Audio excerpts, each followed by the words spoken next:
Hey, good morning and welcome in Baseball and Coffee for a Wednesday edition, 10:01 a.m., Wednesday, July 30th. Watched a lot of baseball last night, mostly Yankees and Mets games. Stayed up late watching that Mets game a little bit. There was some good stuff, some bad stuff, some interesting topics to get into today. Hope you guys are all doing well out there, whoever's tuning in for me today. Got a lot on the agenda. I will be appearing on MLB Now today on MLB Network at midday as we prepare to do our MLB stream again on Friday. Looking forward to that. But we'll get started the same way we always do with a nice cup of coffee. Got my Mets cup out again today. This Concord Coffee, coming out of Lakeland, Florida, recommended by trainer to the stars, Tim Naiman. Out there in Arizona. So thanks for the recommendation. It's very, very good. I think I'm going to start rating these coffees. This one, only going to go out of 3, like the Michelin star system. This one is at least a 2. This is very, very good recommendation. So thanks, Tim. And we will get started this morning the same way we always do as we head over to Mission Control. We get into the standings where we sit following last night. The Blue Jays got swept in the doubleheader by the Orioles. So they ended up only 4 up now, the Yankees, who won the game despite some sloppy play. Red Sox also won, so that got a little closer. And the AL East, in the Central, the Tigers are back to their winning ways. They've won 3 in a row. They are now 9 up on Cleveland. They're back looking good. The panic might be over there. Houston finally got back in the win column last night. They are 4 up on Seattle and 5 up on the Rangers. Mets have now lost the first 2 games of the series to the Padres. The Phillies won last night, so they got back within a half game. It's wild to see Atlanta 16 back. That's just not something that you're used to seeing, but that's where we are this year. Milwaukee continued to lay the smackdown on the Cubs. If we have time, this might be the last thing I check into again today. I don't want to talk about these 2 teams forever, but it's fascinating when they have their showdowns, and Milwaukee's been giving it to them so far. So they won both games, and they're 2 games up now in the Central. The Reds losing to the Dodgers last night are now 8.5 back. Dodgers with that win, they go 4 up on the Padres, who beat the Mets last night. They started to play a lot better. They're 4 back. That's not a team I would want to mess with in the second half. I think they're just starting to get going. I am curious to look at the wild card standings. Now that we are close to August, I think it's fair to look at this a little bit. If the season ended today in the American League, the Yankees, Red Sox, and Mariners would be in. And in the National League, it would be the Cubs, the Phillies, and the Padres. And this is what I wanted to highlight. The Reds are only 3 back, so they got a lot to play for. I like what the Reds are doing. I like a lot of their pieces. I think that could be a pretty good wild card race in the NL. In the AL, it's pretty jumbled as well. Texas only a game out. Tampa 3, Cleveland 3.5, despite the below 500 record. So a lot of teams are weighing a lot of things coming into this deadline, and we're going to have to see which way they go on all that. All right, real quick in the chat before we get started with our topics. What time on MLB? I think I'm going live at 12:15. I'm on Zoom, so 12:15 MLB Network today. Josh Foreman, what gear are you rocking to make the espresso? I have a Rocket espresso machine. It's an Italian name, Cinquanto. I can actually show that on the camera one of these days, but I like to grind my own beans. Got really put onto my whole coffee game by the Mets director of sports science when I was there in 2022. Now he works for the Phoenix Suns. My Australian homie, Dean Little. He put me on to this machine, the right grinder, make sure you have all your weights right, make sure you're doing everything exactly right to get the perfect cup. And I feel like we've gotten pretty good. Now you got to adjust a little bit with the beans, as everybody knows every day, but that's where we're at with that. So let's head back to my streaming software so I can see what I'm doing. Okay. So that's the standings as we head into today. There's a few things I wanted to get into.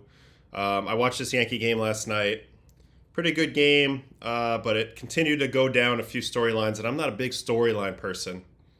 But the game, there's certain things that are just hard to ignore when you're watching from a fan's perspective. And right now, when I watch Anthony Volpe, who's a friend of mine and who I think has still a very, very bright future in the game, I'm watching him with a little more of a curious eye at the moment, because it does seem like there's a lot of noise around him. There's a lot of pressure seemingly mounting on him.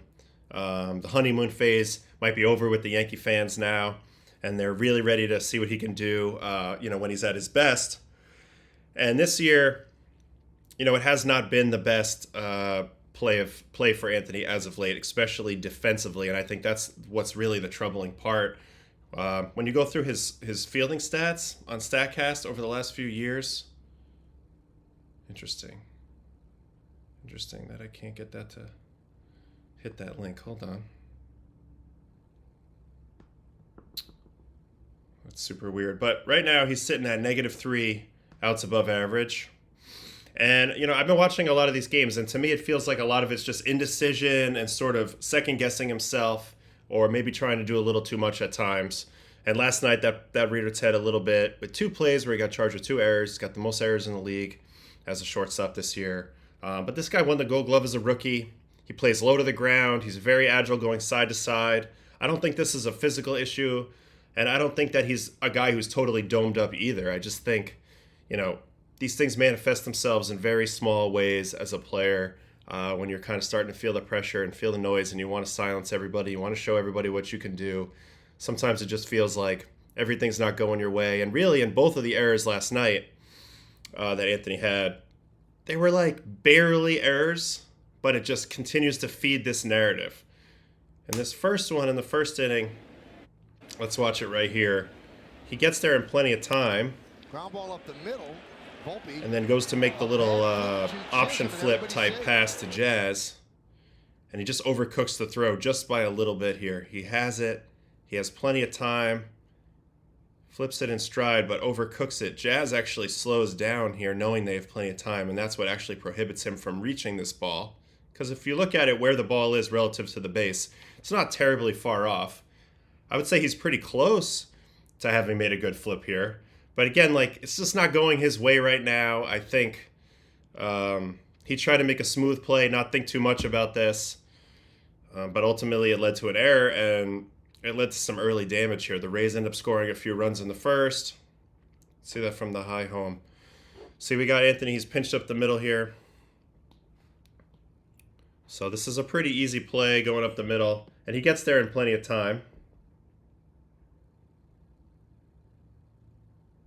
And he had awful amount of time when he fielded this ball. So the ball's in his glove, and the runner's only this far. He has all this time. He doesn't have to rush this play. But I think in his mind, he's thinking, I can make the great play and I can get the double play. So he goes to flip it. Obviously, they don't get anybody out. And this ends up leading to 2 runs in the first inning for the Rays and kind of put the Yankees behind the 8 ball. And I'm sure, and I wasn't there, but you could kind of hear it through the broadcast. And I'm sure there was a lot of groaning in the crowd and that sort of thing. Having been a player in New York for a long time and a kid that grew up in New York, I know that, it's impossible to fully drown out the noise. You try to do your best.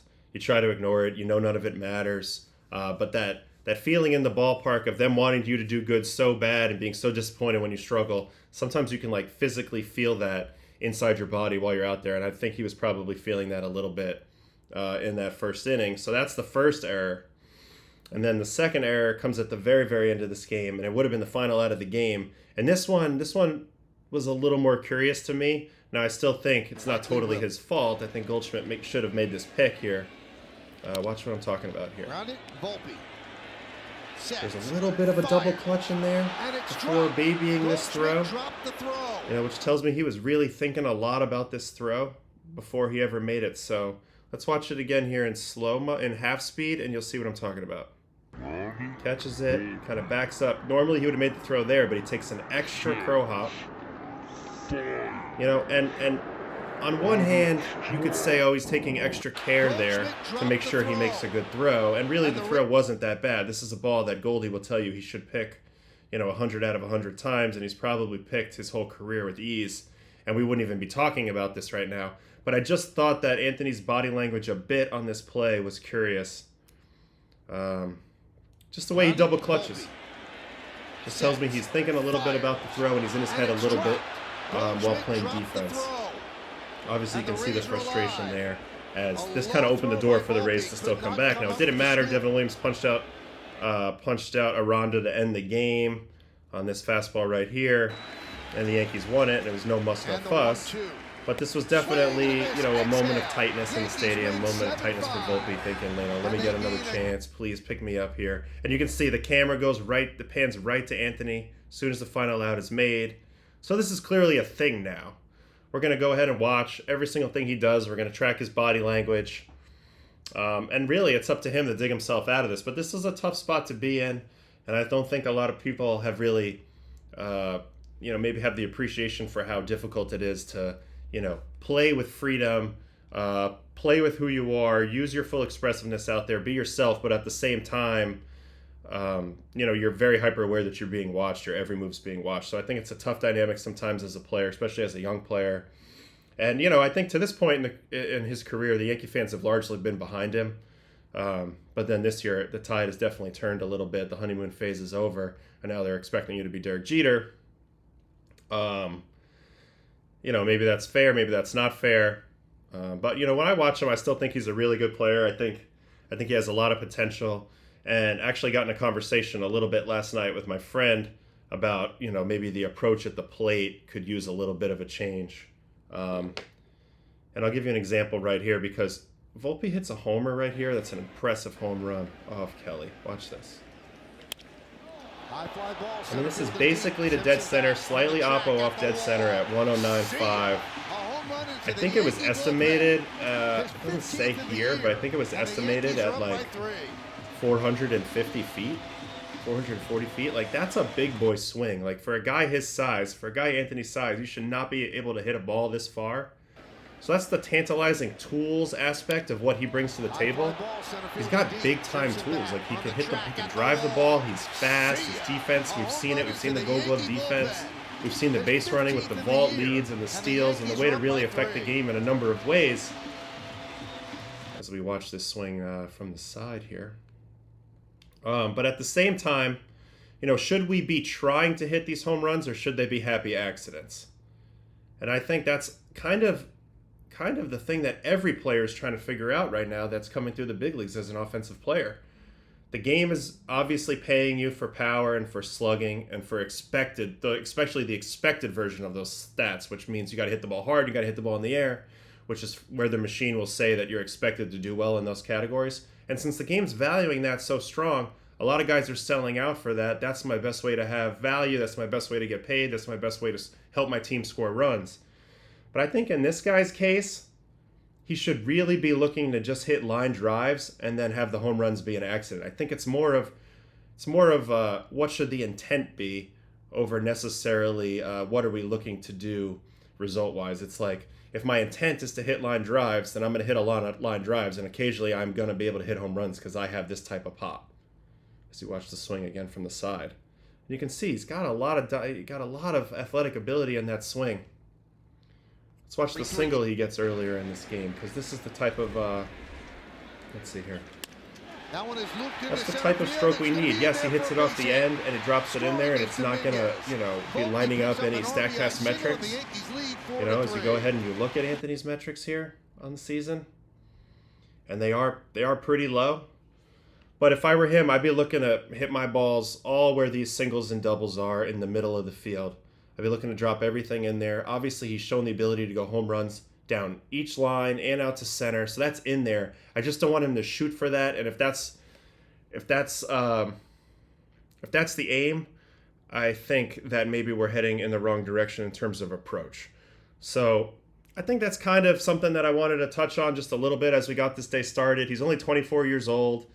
And yes, you see that the ability's still in there. I mean, 5 foot, 197. He's hitting the ball 110 miles an hour to dead center. But again, I think that the approach should be kept a little bit more simple. Let's just spray line drives and have the home runs be accident, as opposed to sell out for the homers, and watch the average plummet. I mean, this year he's hitting 216. Yes, he has more homers, 15 homers.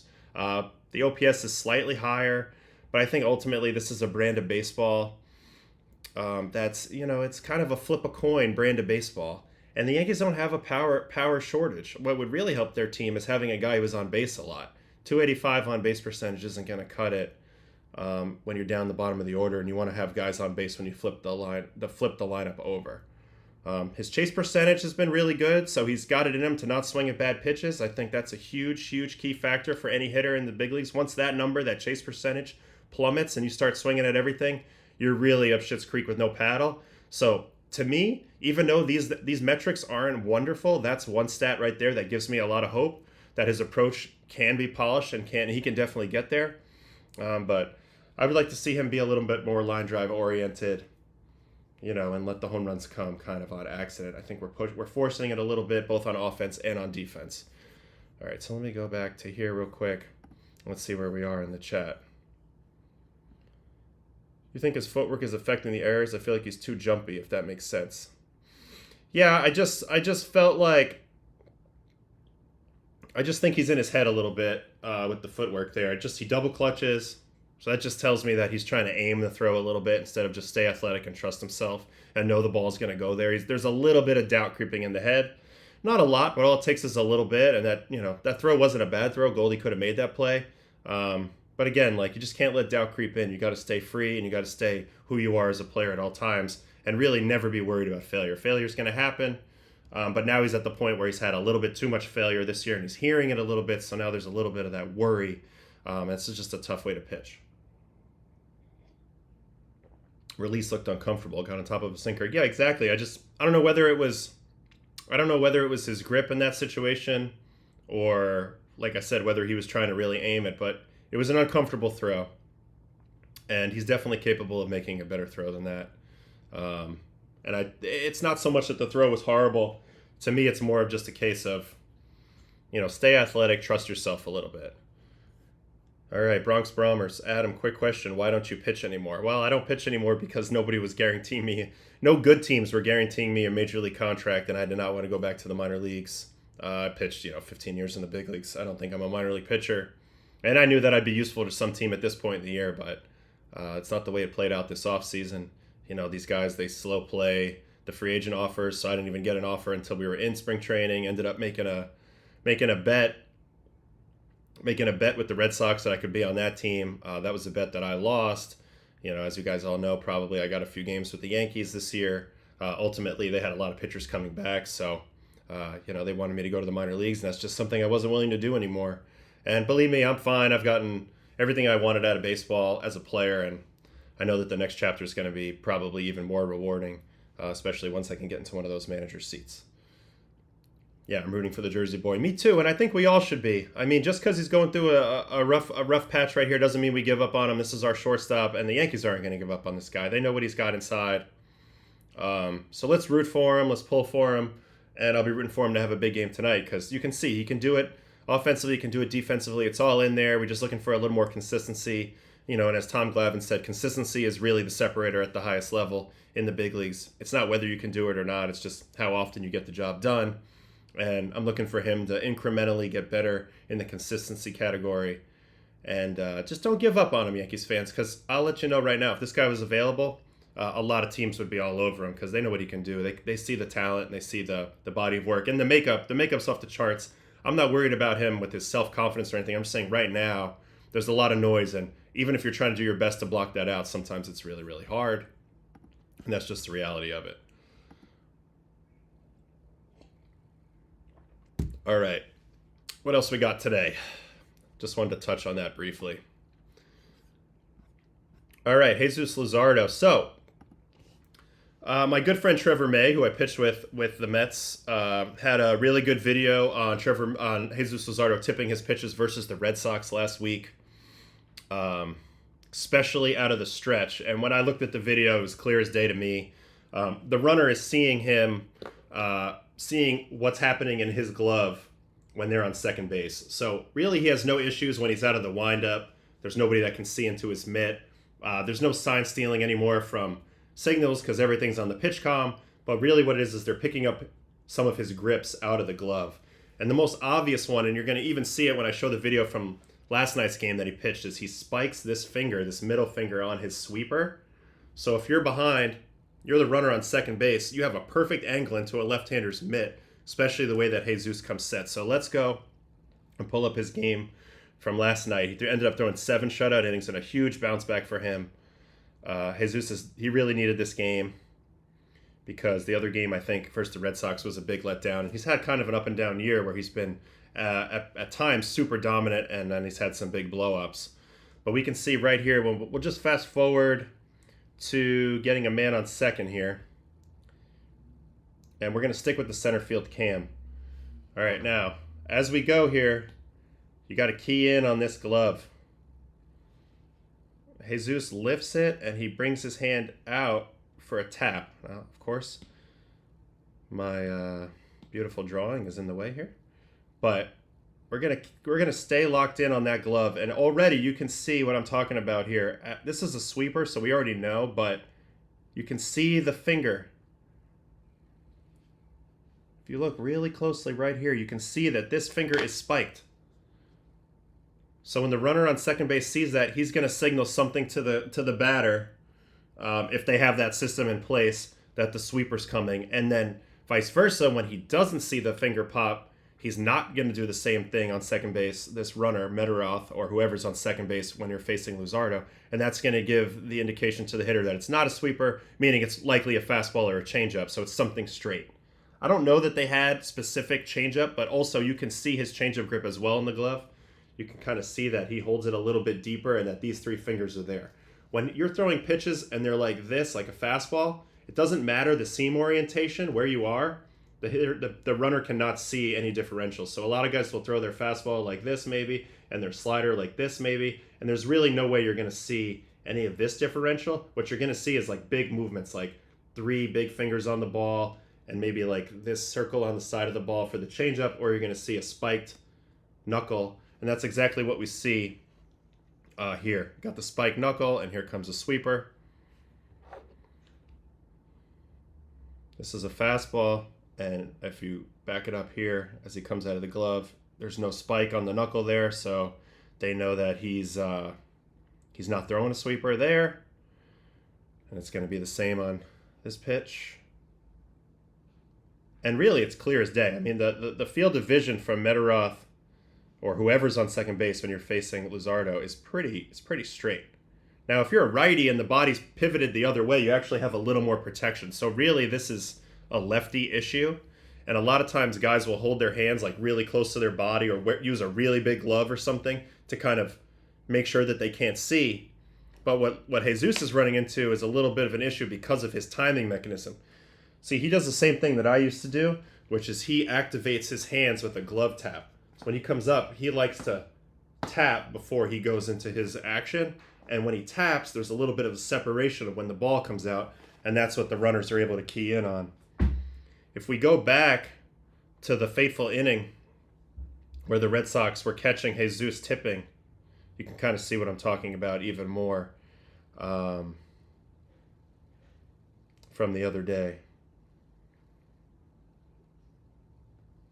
My God, this is crazy. This was a crazy game. All right, Luzardo. We need to reload this game. What is happening here? No, this ain't it. All right, hold on. Red Sox and Phillies. Luzardo. Here we go. All right, my bad. All right. So in the big inning where he gives up the grand slam, Yoshida gets on second, and eventually they start walking. They start spinning on everything that he's throwing.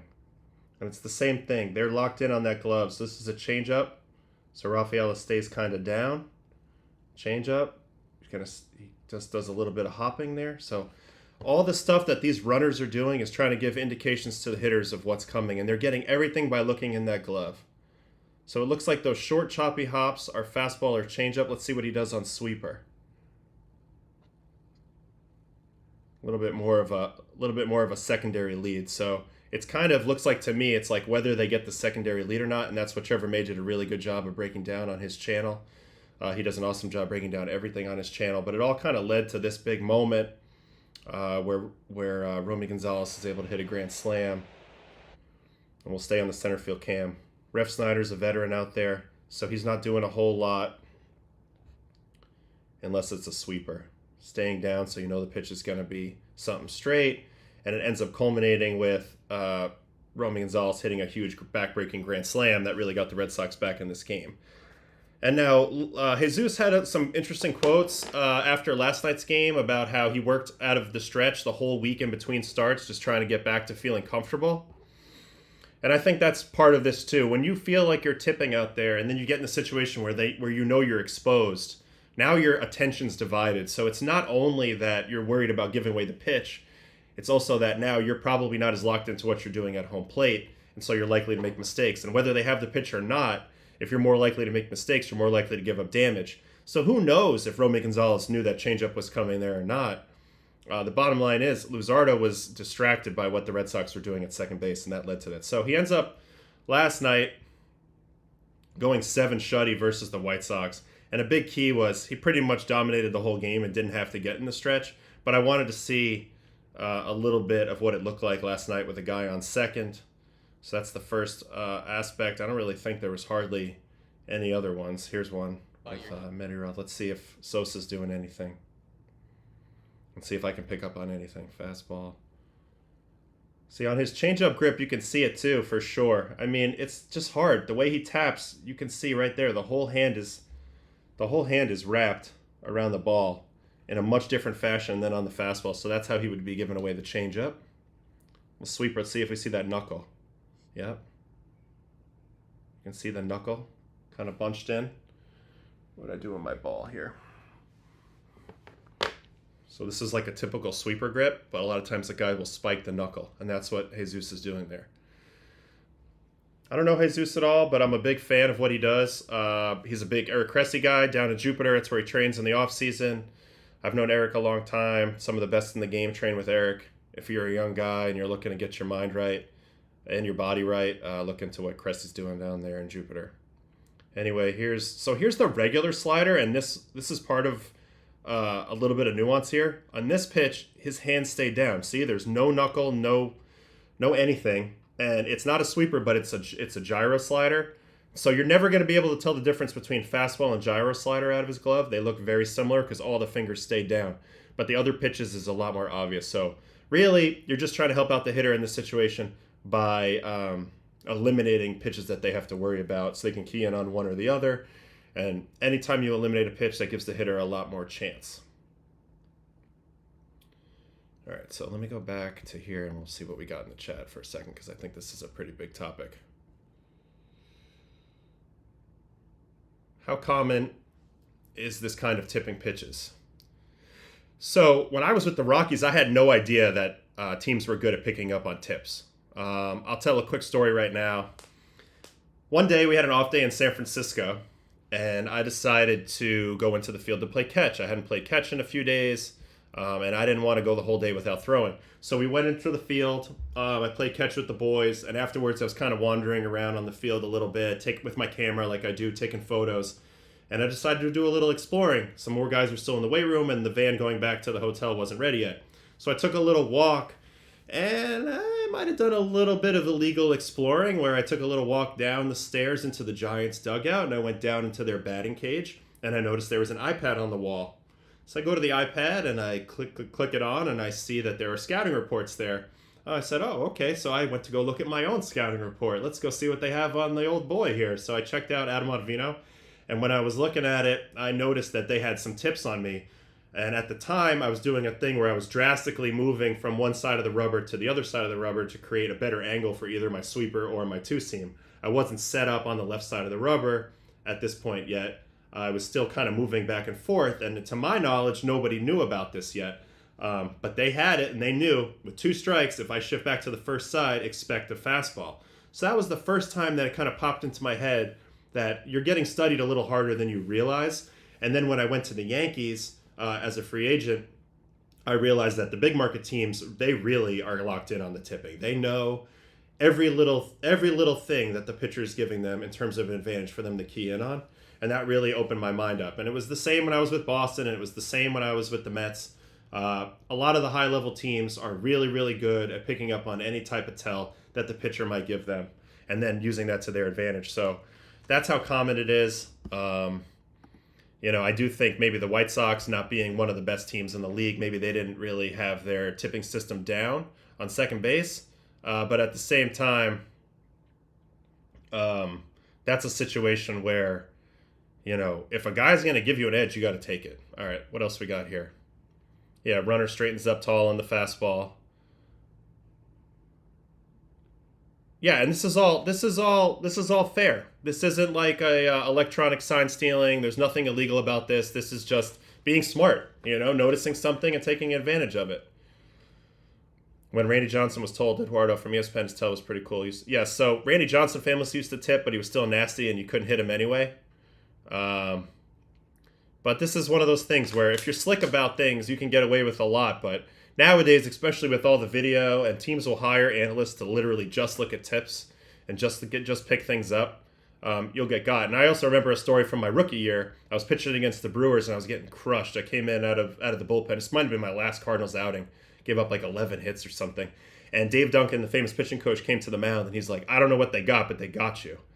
He's like, they know what you're throwing. So now I need you to do some wacky stuff. Move your hands around. Do something different. Throw them off because they definitely got you. And this is even before the times of, like the tipping systems that we have now where teams are probably using AI and biomechanics to spot differences. Guys are studying endless amounts of video. This is way back in 2010 when guys were just getting it right out of the dugout. So this has always been a part of the game. Some players are better at using it than others. And from my experience, the best teams definitely always have a handful of guys that are really good at using this information. And the Red Sox, between Cora and Bregman, obviously those guys were caught in the sign stealing scandal, but those guys have a lot of, legal sign stealing experience as well.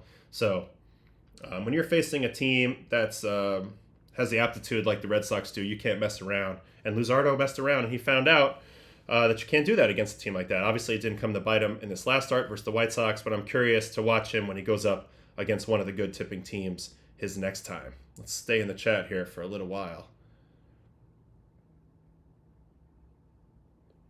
Human tells during the game are okay, but electronic usage is where the line is. Exactly. You can't use... there are no live feeds anymore. Everything's on a delay in the clubhouse. So there's really no way to steal signs anymore. Very rarely will you see a guy ever put his fingers down anyway. This is all just body tips. And guys do things that they don't even realize they're doing. It's like they take a deeper breath on a fastball, or they tend to look more towards third base on a slider, or they blink twice on a curveball. Like all this type of stuff gets picked up on now. And it applies not only for pitches, it also applies for pickoffs or throwing home. Antoine Richardson with the Mets is one of the best I've ever seen at picking up tells on a pitcher, whether he's going to pick off or throw home. And that's one of the reasons why the Mets have they have a historic ratio of stolen bases to caught stealing so far in this year. Like they've hardly ever been thrown out, and they're not a fast team, but they have the tips. And if you have the tips, you have an edge. Also, in the chat, we're talking about Greg Maddux calling his pitches. Yeah, Greg Maddux used to do a thing where he would turn one way or turn the other way while catching the ball to kind of relay what he wanted to throw to the catcher. Zach Greinke used to do a thing with an open mouth or a closed mouth, telling the catcher kind of first sign or last sign and constantly changing the sign sequence so he can never get caught. So a lot of times the best players in the game, best pitchers in the game are really good at getting away with something by coming up with a foolproof system. But a lot of times this is just not something on your mind. You're thinking about executing pitches and all the other layers of pitching because there's at least 10 other layers of pitching that you have to worry about besides tipping. I feel like there should be a word to differentiate tipping that's picked up from second versus on full on tipping that's picked up by the guys in the box. Nobody's going to pick up from anything in the box. Like if you don't know what to key in on, you're just going to be looking in the pitcher's release point area the whole time anyway, and you're not going to know what to look at. So really it's all about preparation. A lot of times in the team meetings, teams will kind of show on video what to look for, and then the differentiator is, can you get it in the box, or do you need it from a peripheral vision from like a base coach or from a runner on second? There's so many different ways that this can manifest itself, but there's a lot of nuance there. And the best teams, they actually execute on it. They don't just get the tip and just let it go. They actually get the tip and then use it. So that's kind of a big differentiator that I noticed over the years. Like even in Colorado, at times we had some tips, but a lot of guys were afraid to use them. They just wanted they ultimately didn't trust him, and they would just see the ball hit the ball. And like I said, when I got to the Yankees, guys like Judge or Gardner, or Edwin Encarnacion, like if they had a tip, they were going to use it, they were going to execute it, and they were going to make that pitcher pay. So a lot of it is practice and preparation, but also the courage to, go for it and sell out for that tip, and really believe that the information you have is the right information. All right, so that's a good little bit there on the chat. All right, now I wanted to go... I was going to look at Verlander for a little bit. I think we should really quick. Curious about my guy, JV. The legend, he's with the Giants. 42 years, 160 days old. It's crazy. I mean, drafted in 2004. I was drafted in 2006, and even in my draft, there's only like 3 players left. And this guy's drafted 2 years before me, and he's still trucking. Outside of him and Rich Hill, there's nobody over 42 years old in the big leagues. So I know Rich got DFA'd, but JV, the body of work's insane. I mean, just look at the years in a row where he's churning out 200 innings. He's an easy shoo-in for a first ballot Hall of Famer. Between him, Scherzer, Kershaw, those are the best, and those are the best pitchers of the generation. Sale, Garrett Cole, those guys are in the mix, but those are the big 3: Scherzer, Verlander, and Kershaw. They've separated themselves, but JV's had a tough go. He's been trying to grind to get to be probably the last pitcher to get 300 wins. He's sitting at 263. He's 1-8 on the year with a 4.7. It's been kind of a grind for JV, but last night he did have a pretty good start. It's a second good start in a row. Let's see what StatCast has got on JV this year. Yeah, it's been a rough go. And when I play with him, this is a guy who's obsessed with detail. One of the smartest pitchers I've ever been around. One of the more paranoid pitchers I've ever been around, but like in a good way. Like just obsessed with having the edge, obsessed with not getting too predictable and having guys catch up, guys kind of understand what he's going for. Honestly, I learned a lot from his level of detail and his preparation. But let's go in and let's get into it. Let's watch his start from last night. It was the Giants and the Pirates. He ended up pitching 5 innings. Curious how he's getting his outs these days. This is all fresh for me. Have not watched this outing yet, but let's watch the legend. We don't know how much longer we're going to get to watch him. So let's check out Mr. JV versus the Pirates.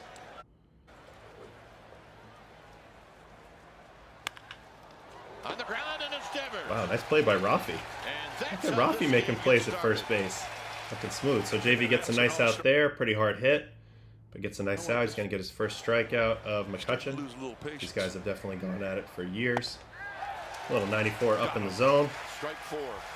Now, one thing about Verlander that's a big differentiator with him over the last, 8 or 9 years, because he's the rare pitcher where his arm slot actually rose over time. If you go back and look at old Verlander tape from the early Tigers days, he's basically slinging it low 3/4 with a lot of arm side movement. Then by the time he gets into Houston, he ends up with the highest vertical release point in the league, but that lends itself to this sort of thing, 19.3 vertical break. So from a really high release and that ball's resisting dropping, the top of the zone has been a good spot for him, and he gets his first strikeout of this game to another guy who maybe could be a Hall of Famer, Andrew McCutchen, on the high. Strike 4. Change up. This was a pitch that was a huge pitch early in his career. He's sort of started to bring it back out a little bit more the last few years, as the days of him just going fastball, slider, and occasional curveball are kind of over. He's got to go more kitchen sink. But JV's got the type of changeup where it's not a ton of drop, just a little subtle drop, but it's got a good speed differential, 86.4 off of a 94, 95-ish mile-an-hour fastball. So, yeah. All right. Let's see this fastball. Let's see if he goes up high here. Other fastball up in the zone. Beats Nick Gonzalez. O'Neal Cruz for the third punchy. This one's going to be the slider. Let's see if he gets it down or back foot. Right down the middle. Cruz swings over it. So he gets some good bite on that slider right there. And one thing that when I played with JV that was super important to him was the tunneling effect of his four seam and his slider. He wanted that four seam and slider to not be to not be able to be told apart out of the hand. Every day in catch play, when he would play catch with our bullpen catchers, Eric Langell or Dave Raccanello, almost every pitch he'd say, "What did that look like? What did that look like? What did that look like?" Because to him, he was trying to create that optical illusion. The fastball and the slider coming out of the same tunnel and deviating at a very late point where the hitter can't pick that up. So that's kind of the game when he's at his best late in his career. That's what he's trying to do. Tommy Pham is going to give up a hit here on a curveball. It does look to me like he's breaking his hands a little bit earlier than he had been. Maybe this is a mechanical adjustment he's made.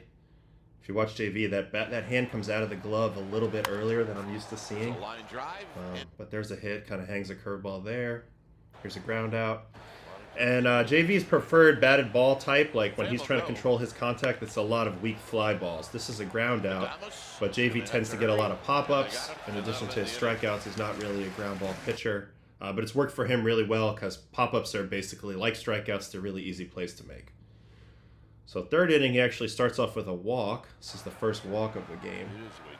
Joey Bart. Looks like he slipped on the mound a little bit there. But now we're going to get a called strike 3 here. I haven't seen that lid. See what the slider looks like. Also looks like he shifted way over to the third base side of the rubber. I don't recall him being over here before. I'd like to go look at some data, but I'm pretty sure JV was more on this side of the plate of the rubber before, because typically he's trying to pound this outside corner and then have the slider kind of disappear off of that. But now he's over here creating a totally different angle.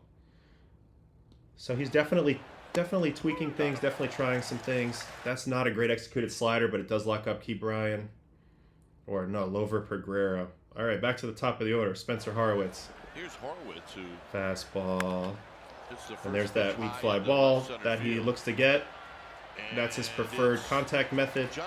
Pop guys up. So there's an easy out there. Second matchup between him and McCutchen. This time Kutch is going to get a hit.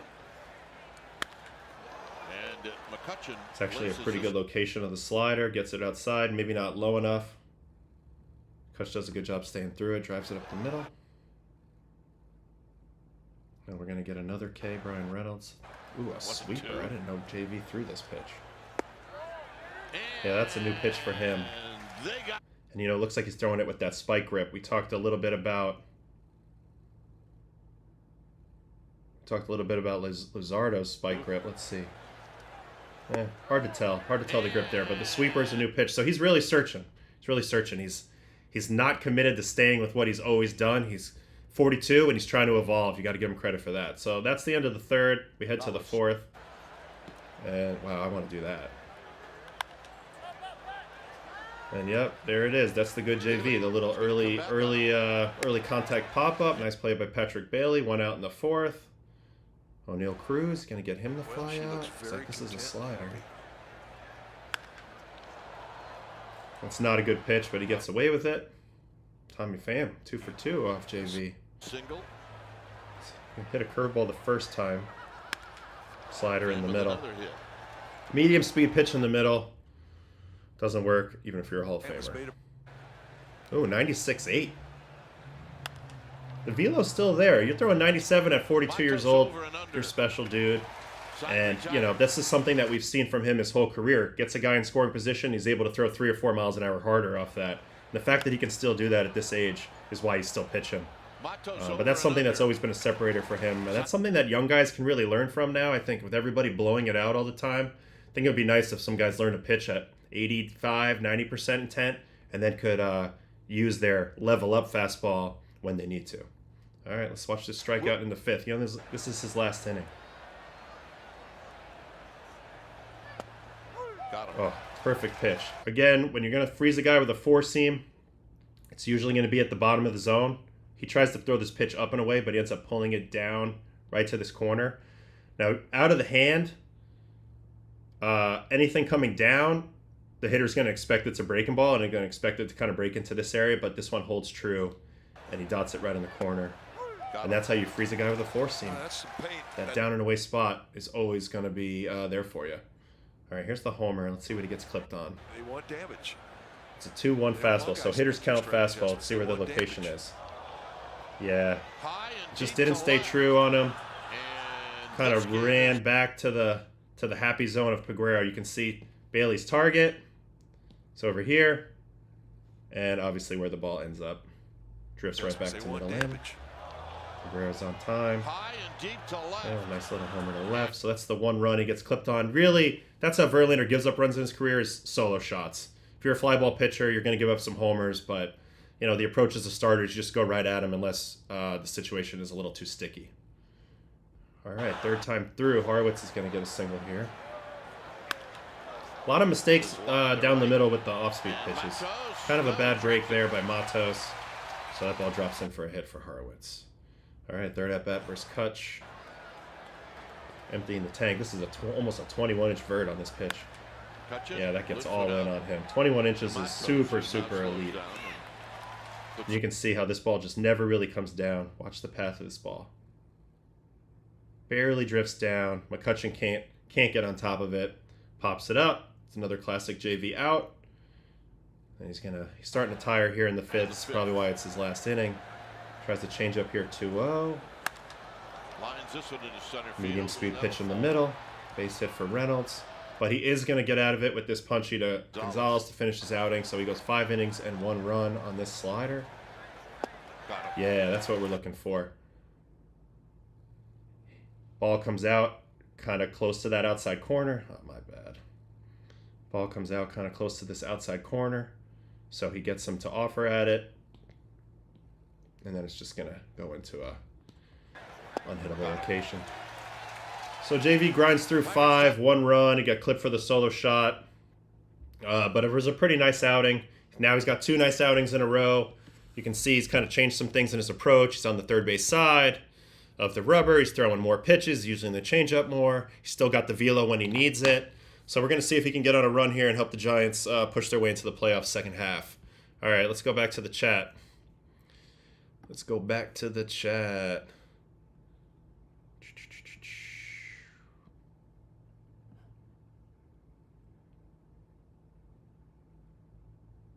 JV played at Old Dominion. That's correct. He was there. My school, Northeastern, wasn't in their conference yet. He got signed in 04, and we joined the Colonial Conference in 06 at Northeastern. So we never got to see JV, but basically the same conference. That's pretty cool. Also, if we could review the Ramos base running screw up in this one, that would be great. Yes, I saw that. That was good. That was crazy. I was actually watching this play. Ooh, when was this? So Ramos got on base in the 3rd inning. So I think this is versus Falter in the 3rd inning. Let's see here. Let me go back to the main screen here so you can see what I'm looking at. This is a good request in the chat. This is what the chat's all about. You give me something and I will look into it. Yeah. Is this the play? It was an infield fly play that ends up turning into a double play. Yeah. No, this ain't it.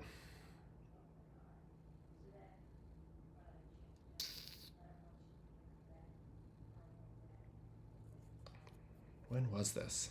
Hold on. Helio Ramos out at... Yeah, here it is. Matt Chapman pops into double play. So this is just bad base running and not knowing the rules. 1st and 2nd, 1 out. Chapman pops up in the infield.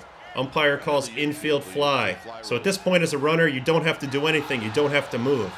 But Ramos gets completely confused and ends up going halfway, not knowing whether to run or not, and gets doubled off to end the inning and end their rally. You can see... Let's go to the high home here. All right, let's see here. So the ball's popped up. We're looking for an umpire here giving his signal. Okay, you can see the home plate umpire is the one who calls it. He's got his hand up. When the hand's up, that means he's yelling infield fly, batter is out. So Chapman's out already. You don't have to worry about him. He's done. Here's Ramos. He's a little bit off the bag. But at this moment, there's really no reason to try to go to third base. Third base is going to get covered here by this player. And really, you just got to go stand on second. But he doesn't know the rules, I don't think. Because as this ball drops, he starts to panic, like, do I need to run to third? See? And that allows for the easiest double play ever. And I don't know, this would drive me crazy as a manager because this isn't something you should have to teach in the big leagues. Ramos is an all-star. He's a great player. He does a lot of things really well. But this is fundamental stuff that really you should know from the beginning. If it's an infield fly, you advance at your own risk, but you can just go stand on second and nothing bad will happen to you. And instead, he has a lot of confusion there. He ends up getting doubled off. This is the type of thing that would make my dad crazy. So if I was ever on second, I better have gotten this play right. All right, let's go back to the chat. Yeah, huge base running blunder. That was big too because Giants end up losing this game 3-1. They had something cooking in that game. Maybe they hit a double in the next batter and they score some more runs and they don't lose the game. So every little thing matters. Don't forget. All right, baseball purist. Adam, I saw your MLB commercial holding a Rockies jersey. Yeah, I did like a jersey thing with them. That was fun. Adam, what was one aspect of JV's preparation on start day that stood out to you? JV was so locked in. Like him and Max Scherzer both had a thing where once the headphones was on, you don't talk to them. The difference is Max would come in and joke around all day, and then with 2 hours to go, the headphones would be locked in, and then you couldn't talk to him. JV would show up at the ballpark with the headphones locked in. I mean, he woke up knowing that it was his day, and he was absolutely laser focused. And he would even tell you early in his career maybe he was a little bit crazy like that, but it's hard to argue with the results. He's the type of guy that knew whether he could pitch his normal game to somebody or had to go to plan B or plan C. He knew what made him great, and he wasn't going to deviate from that too much. Of course, you see him evolving now as he's gotten older, and I think that's just what the greats do. Like, they don't just sit there and wait for the results to come. They make some changes. But JV worked really hard, and definitely a guy who knew every single thing about the other team. In fact, the most impressive thing was I saw him studying lineups during spring training of the teams in the division. So we were at the Mets, so he was already studying the Phillies and the Braves and the Nats and the Marlins during spring training, like literally a month ahead of time. And he's able to retain all that information. Most people would not do any of that studying until the week of their game, but he was getting a head start on that, and I thought that was something that I'd never seen anybody else do. So definitely respect for that. Is it possible Ramos is physically gifted, got promoted playing, but doesn't know all the baseball rules? I mean, it's possible that maybe they didn't teach much of that, or maybe there was some confusion. He just got caught in between there, not knowing what to do. But there's no excuse for that. You're a big leaguer. You should know the rules. That's pretty simple. All right, so what else do we have in the notes here? All right, we got some hit by pitches. I want to look at this Jacob Wilson hit by pitch. He gets hit on July 8th. Let me go back real quick to the main screen. Jacob Wilson gets hit on July 8th versus the Braves. Let's see here. Yeah. And he ends up playing like he's done after this play for a little bit. Like he comes out of this game, but he keeps playing for a while, playing through it, and they never got an X-ray or anything. And then I come to find yesterday that now he's on the IL with a broken forearm. So this sucks. But let's see the play. Let's see the hit by pitch and see what we can see. Ooh. Yeah. I'm surprised they didn't X-ray him right away. And this is something that I've seen a lot of in my time in the big leagues, is guys that teams that just are like refusing to get testing done because they're so worried about something bad coming up on the test and they want the guy to play through it. But this is like your franchise shortstop now, and you get hit on the fingers or on the back of the hand or the forearm or wherever he got hit. Let's see if we can see it better from side. Let's watch it full speed first. Man, you talk about a lot of action with the feet in the box, but I mean, that's straight wrist. So, tough kid. Give him credit for trying to toughen it out for a while, but we do see that he actually did get hurt there. So that was the incident that ended up costing Wilson. Now he's on the IL, and the A's are out without their shortstop for a bit. It's just crazy, though, because that's way back on July 8th, and today's July 30th, and that's when he finally gets put on the IL. So he tried to play through it for about 15 days or so, which is pretty impressive. But ultimately, he did go man down with the hit by pitch. I also have some other hit by pitches stuff. Okay, we got something in the chat real quick. I don't think that's the A's being cheap. I think it's just like wishful thinking. Like, oh, you say you're all right, we'll trust you. We'll trust you. All right, well, we got, you know what? We're just going to go in the chat for a little bit. There's no real reason to mess around here the rest of the way. There's some hit by pitches we could look at, but I really like the chat action we got going on here today. Not sure if you touched on this, but as we're 24 hours from the deadline, what was your approach to the deadline? How did teammates know who knew they might be dealt deal with it? Man, it's so crazy, like, because you really don't have any idea what's going to happen. I mean, some guys, they maybe have had a meeting knowing that they're going somewhere. I remember when we started having a fire sale in 2022, they had told Tommy Pham he was getting traded. And we actually had an off day the day before the deadline, and we were supposed to go to Kansas City, and he flew in separate and just kind of stayed at the airport and was like, just tell me which way I'm going, which I thought was a funny way to handle it. Instead of coming into the field, he's just like, I know I'm getting another flight, so I'll just stay here until you let me know. But I don't know. I sometimes was holding my breath at times in my career whether I was going to be traded. I'll be honest, I never really wanted to be traded in my career. I liked always where I was. I felt like it's very disruptive to be traded at that point in the year. And it's definitely kind of a weird timing. I remember being in a movie theater with Verlander, Mark Canha, and a few other Mets players during that deadline, during that off day, when they all got traded, and one guy leaving the theater after another and basically disappearing and never seeing them again. I think we were watching Oppenheimer, which is funny, but that's how trade deadlines go sometimes. It's kind of a weird situation. Like 1 minute a dude's in New York, next minute they're in California and they're playing on a team chasing something. So it can be exciting, but it's very disruptive at the same time. And I'll tell you one thing, I had never been on a team that had a fire sale, but when we traded Verlander and Scherzer and all those dudes off the Mets, that was a tough second half. That was as depressing a second half as I've ever been around, knowing that we were kind of punting the rest of the year and we were all just kind of, playing for our numbers and stuff. It's not where you want to be as a player. You want to play for wins. You don't want to be playing for personal stuff. All right, what else we got here in the chat? Mitch Doug, did they have to wait until they got to MLB Park with an X-ray? I wonder if Sacramento has an X-ray. I doubt it. You're probably right about that.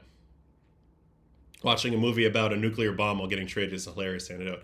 I know, and that's how it felt. It did feel like a nuclear bomb. I'll never forget the moment when Max told me, they're blowing the team up. You're going to get traded. Everybody's going to get traded. They're saying they're not going to compete for a few years. It did feel like we came into the 2023 season with the Mets with huge expectations, huge payroll, just having won 103 games the time before. And then all of a sudden it was like, they're blowing it up. So that does kind of parallel with the nuclear bomb in a funny kind of way. All right, we got more questions. The biggest bill during a team dinner. Honestly, I don't even know, because if it was one of those crazy bills, it wasn't me paying it. I'm assuming way over 10 grand. I've been to some extravagant team dinners, and I've had some of the wealthiest teammates in the history of baseball. When I played with Max and JV, I mean, they were both making like $43 million. Max might have made like $55 million or something with his deferred money in the same year. So it had to be over 10K, maybe even close to 20K. Lindor has been a big buyer of, been a big purchaser for the boys over the years. Nimmo, since he got paid. I did a little bit of it, but it was never that kind of price. I didn't want to go to that level. But JV, Scherzer, those guys can do it. And it's super sick to be that guy. You love to take care of the guys. And I really think team dinners are one of the things I'll miss the most about not playing. On the opposite side of being traded, do players get to be in the loop in regards to an organization acquiring a player in the buyer situation? Sometimes. I've been asked about players in the past. What's this guy like? Is he a good fit? Will he fit in good with the crew? I remember one time, I won't say the name, but I told the guy, no, don't bring that guy here. And they were like, well, it's too late. We already traded for him anyway. So sometimes that happens, and that's part of it. But yeah, sometimes they put you in the loop, especially if you're a veteran. They want to know kind of your opinion if you're one of the leaders of the team. And I was lucky enough to be looked at as that kind of guy at times, but not always. Most of the time, they're going to make the move regardless of what you might think or what anybody might think. But there are some circumstances where the team will come to a veteran or two and kind of get their take on it. All right, I think that's it for today. That's it for the chat. It's 11 o'clock. I got to go pick my kid up from camp. So we are going to end this thing. Hope you had a good time hanging out with me. I will be on MLB Now live today, 12:15. Come check me out. And don't forget, on Friday, we've got another stream tomorrow here on Adam Ottavino Zero YouTube channel. But on Friday, we'll be back on MLB, so prepare for that. And I appreciate you guys for hanging out with me today on Baseball and Coffee, and I'll see you guys later.